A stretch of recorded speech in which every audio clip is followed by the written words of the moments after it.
श्री कृष्ण दोस्तों, राधे राधे। और चलिए आज निर्जला एकादशी है तो निर्जला एकादशी का हम कथा सुनते हैं। और श्री भीमसेन बोले कि हे पितामह, भ्राता युधिष्ठिर, माता कुंती, द्रौपदी, अर्जुन, नकुल और सहदेव आदि एकादशी के दान व्रत करते हैं और मुझसे एकादशी के दिन अन्न खाने को मना करते हैं।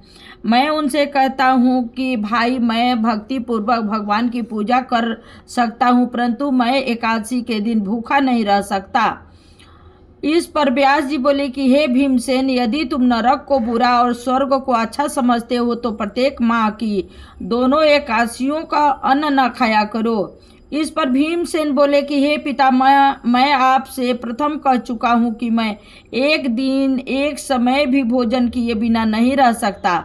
फिर मेरे लिए पूरे दिन का उपवास करना कठिन है। यदि मैं प्रयत्न करूं तो एक व्रत अवश्य कर सकता हूं। अतः आप मुझे कोई एक व्रत बतलाइए जिससे मुझे स्वर्ग की प्राप्ति हो। श्री व्यास जी बोले कि हे वायुपुत्र, बड़े बड़े ऋषि और महर्षियों ने बहुत से शास्त्र आदि बनाए हैं, किंतु मनुष्य को दोनों पक्षों की एकादशियों का व्रत करना चाहिए।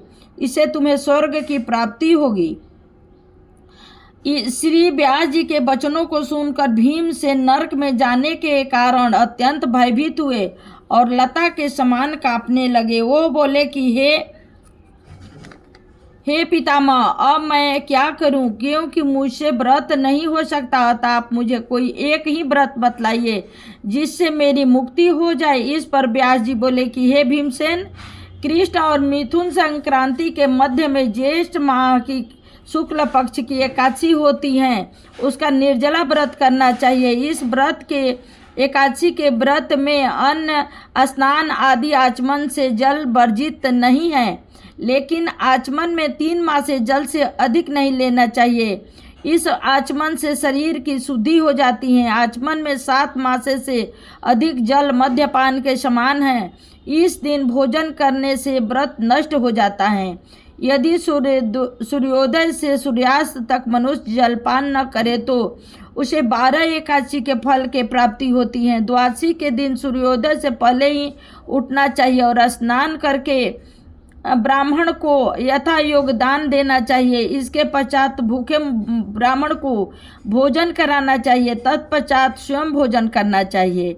इसका फल संपूर्ण एकादशियों के फल के बराबर है।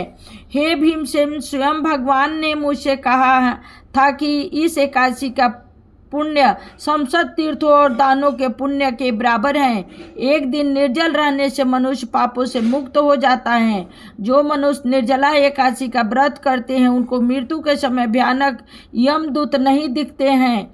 उस समय भगवान विष्णु के यमदूत स्वर्ग से आते हैं और उनको पुष्प विमान पर बैठाकर स्वर्ग ले जाते हैं। अतः संसार में सबसे श्रेष्ठ निर्जला एकादशी का व्रत है। अतः यत्न पूर्वक इस एकादशी का निर्जल व्रत करना चाहिए।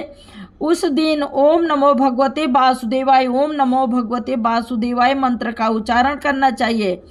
व्यास देव जी के ऐसे वचन सुनकर उसने निर्जल व्रत किया। इस एकादशी को भीमसेनी या पांडव एकादशी भी कहते हैं। निर्जल व्रत करने से पहले भगवान की पूजा करनी चाहिए और उनसे विनय करनी चाहिए कि दूसरे दिन भोजन करूंगा। मैं इस व्रत को श्रद्धापूर्वक करूंगा, इससे मेरे सब पाप नष्ट हो जाते हैं। इस दिन एक बड़े वस्त्र से ढककर स्वर्ण सहित दान करना चाहिए। जो मनुष्य इस व्रत को दोपहर में स्नान तप आदि करके करते हैं उनको करोड़ों फल स्वर्ण के दान का फल के बराबर मिलता है। जो मनुष्य इस दिन यज्ञ होम आदि करते हैं उनका फल व्रण भी नहीं हो सकता। इस निर्जला एकादशी के व्रत से मनुष्य विष्णु लोक को जाता है। जो मनुष्य इस दिन अन्न खाते हैं उन्हें चंडाल समझना चाहिए, वो अंत में नरक को जाते हैं।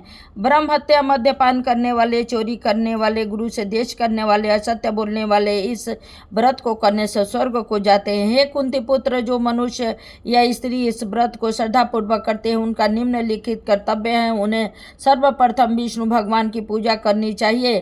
तत्पश्चात गौ का दान करना चाहिए।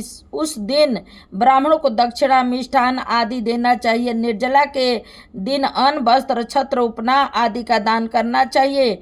जो मनुष्य इस कथा को प्रेम पूर्वक सुनते हैं और पढ़ते हैं उनको स्वर्ग की प्राप्ति होती है। जय विष्णु भगवान की जय।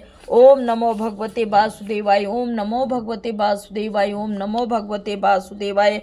श्री कृष्ण गोविंद हरे मुरारी, हे नाथ नारायण वासुदेव। श्री कृष्ण गोविंद हरे मुरारी, हे नाथ नारायण वासुदेव। हे नाथ नारायण वासुदेवा, हे नाथ नारायण वासुदेवा। श्री कृष्ण गोविंद हरे मुरारी, हे नाथ नारायण वासुदेवा, हे नाथ नारायण वासुदेवा। जय श्री कृष्ण। राधे राधे।